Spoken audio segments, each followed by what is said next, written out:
Welcome to Bonehead Truckers. Guys, you're going to want to share this out. And I appreciate everyone on this video and the past videos as well. This is, it just keeps on getting worse with this accident down here in Texas, but it touches on a bigger issue. Okay. This is an person, I say an ex-person, from a Twitter account named Sarah Fields. Her @ is Sarah is Uncensored. And she did an amazing job right here. She's following this like tooth and nail, and she has screenshots, and we're going to look at those. Okay. She's stating that the mainstream media is ignoring the fact that this driver is here illegally. Is he here illegally? We're going to find out. I think he is. And but they're blaming it on work zone conditions. And that's what they've said here on the news, even here. I don't even live in Austin. They said, the construction zones need to be different. How about an 18-wheeler driver that speaks English, that is an American citizen, okay, that's not souped up on drugs, that's here legally, knows how to drive, okay? And this clearly has, this guy's does not know how to drive. Anyway, there's a lot of screenshots in here.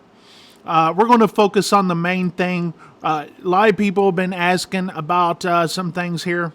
2 inspections in the last 24 months on this VIN number. She looked up the VIN number on this, and it comes back to 2 U.S. DOTs. Inspection date January 14, 2025 for ZBN Transport LLC. And then a day later, January 15th, 2025, the VIN number goes back to Bay Area Lines LLC. Just 2 days. And we saw on the video that this is ZBN Transport in March. And we go down here to the next screenshot, and we've talked about this, but let's look at it. This is out of Wilmer, Texas, if I do believe. It's hard to see on your screen. Let's see if I can blow it up for you guys. Okay, so it shows speeding 63 in a 30. 63 in a 30. Why are we allowing drivers, okay, that can't speak English, that clearly can't understand the rules? 63 in a 30. It also shows that Araya has had his license for 4 months. 4 months! And this guy is pulling containers out of Amazon. So she looked up the address to ZBN LLC's physical address. It comes back to Millennium Apartments in Dallas, Texas. 9180 Forest Lane, apartment 202. That's where it's located out of. We did a video about this yesterday, about how shady these companies are. And this company is based out of there. So she goes and looks up related companies out of that same address. Okay? And she found she found TRM Trans Incorporated. She found Savvy Trans LLC. And she finds ZEW Trucking LLC. BRY Trucking LLC. She finds Sam Trucking LLC, FNAN Trucking LLC. Same address, folks. Ant Trucking, ANT Transport LLC. The same address, or those like that one's apartment 182 or 118, 108, 202, 209, 115. This is rather strange, 118, 202. So they go into a little bit more into his background, to his address. His address belongs to a LLC. in California. Unfortunately, you cannot see who owns the address in California because it's registered under multiple LLCs. Imagine that. This is what's really going to get you. According to a source who was provided me information regarding immigrants who have claimed asylum under the Biden administration, they stated that the majority of them were given the birthday of 1/1 and then a question mark. You know, they just give a year, but it starts January 1st. She did a research on Arai. His birthday is 1/1/1988. So look at this. Let's go this one right here. Okay, 1/1/1988. Let's look at this tweet right here from DD. Here's another thing that will blow your mind. The port where I worked is in the Minnesota, South Dakota border. Okay, Minnesota has a huge number of Somalis. Many of their CDLs show the same name, and almost all of them have the same birth date of 1/1 of a particular year. How do you vet that? And we're allowing these people to get their CDLs. And then you want to sit there and say there's nothing wrong with this. There's people actually defending this crap. Let me just tell you about this driver and what he did. As we know, 4 people perished in this accident. Did you guys know that it was a family of 4? A mom, a dad, a young child, and an infant. Can you imagine being that family and having to bury all 4 of them so young? Can you just imagine that? And how come no one is talking about this besides some of us YouTubers and an organization out of Arkansas? Okay? And then, obviously Sarah Fields. I don't know who she is. She's doing the Lord's work, if you ask me. A lot of the police report here has a lot of redactions. Imagine that. I think there's a cover-up. I'm thinking they're trying not to get people to look at the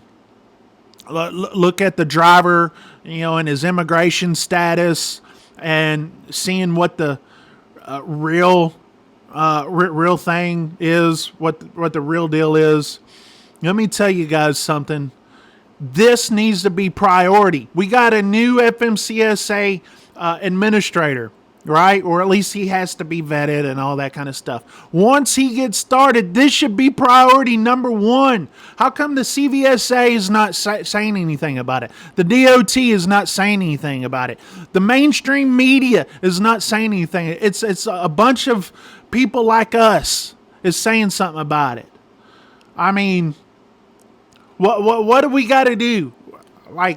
What do we got to do to get this on the national stage where Donald Trump, who has sworn to stop this illegal immigration, okay, and get these illegals out of the country? This guy, okay, took a whole family and injured more with life-altering injuries. There's like $150 million worth of lawsuits going on right now. Amazon. Are we going to get thoughts and prayers from you guys again? I know it's y'all's business practice. Okay, you allow these third parties, sometimes fourth parties. We saw that in a video from last week. Okay, it's allowed to be happening. That way, we didn't do it, someone else did it. They're just pulling our trailer.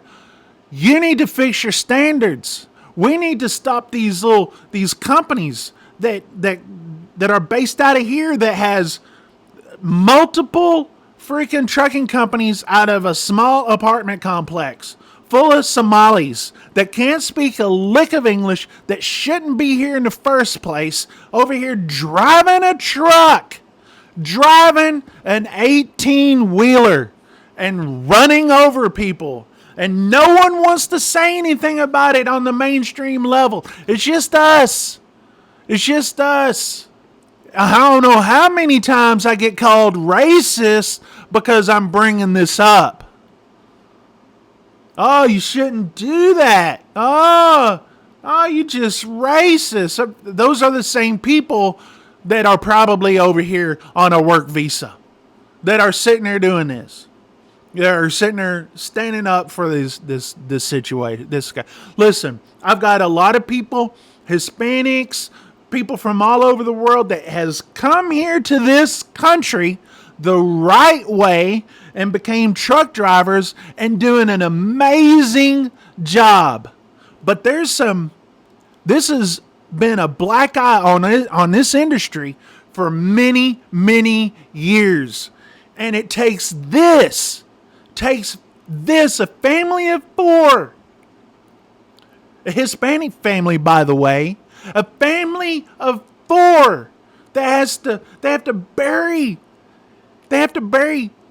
like, I can't even imagine what's going on in that poor family's mind, having to bury their son, their daughter, their grandkids, their brothers, their sisters.